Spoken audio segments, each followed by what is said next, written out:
மாதா தொலைக்காட்சி அன்பர்களே, இறந்த நம்பிக்கையாளர்களின் ஆன்மாக்கள் இறைவனிலே நித்திய இளைப்பாற்றி அடைய நமது மாதா தொலைக்காட்சியோடு இணைந்து ஒரே குடும்பமாக மன்றாடுவோம்.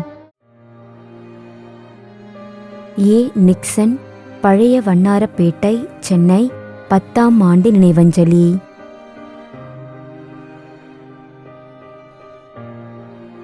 திருமதி யூல்ரிக் விக்டோரியா.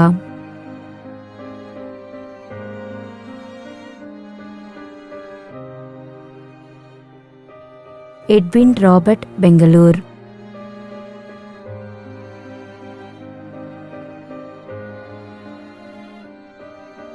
ரெஜினா மேரி, 1ஆம் ஆண்டு நினைவஞ்சலி.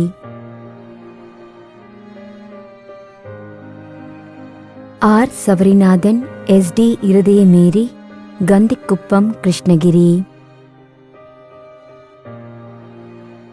மேலும் யாரும் நினையாத நம்பிக்கையாளர்களின் ஆன்மாக்களுக்காகவும் மன்றாடுவோம். தந்தை, மகன், தூய ஆவியாரின் பெயராலே ஆமென். ஆண்டவருடைய பெயராலே நமக்கு உதவியுண்டு. விண்ணையும் மண்ணையும் படைத்தவர் அவரே. திருவெளிப்பாட்டு நூலிலிருந்து வாசகம். அதிகாரம் 14, இறை வார்த்தை 13. விண்ணகத்திலிருந்து ஒரு குரலை கேட்டேன். இது முதல் ஆண்டவரோடு இணைந்த நிலையில் இறப்போர் பேறு பெற்றோர் என எழுது என்று அது ஒலித்தது.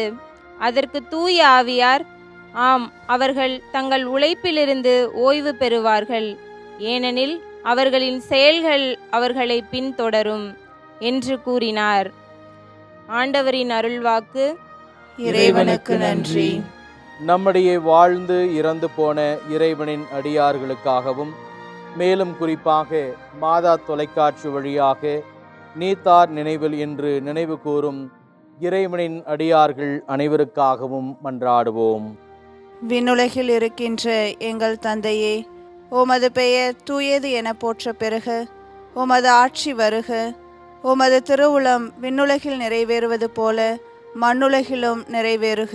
எங்கள் அன்றாட உணவை இன்று எங்களுக்கு தாரும். எங்களுக்கு எதிராக குற்றம் செய்வோரை நாங்கள் மன்னிப்பது போல எங்கள் குற்றங்களை மன்னியும். எங்களை சோதனைக்கு உட்படுத்தாதேயும், தீமையிலிருந்து எங்களை விடுவித்தருளும். ஆமென். மன்றாடுவோமாக.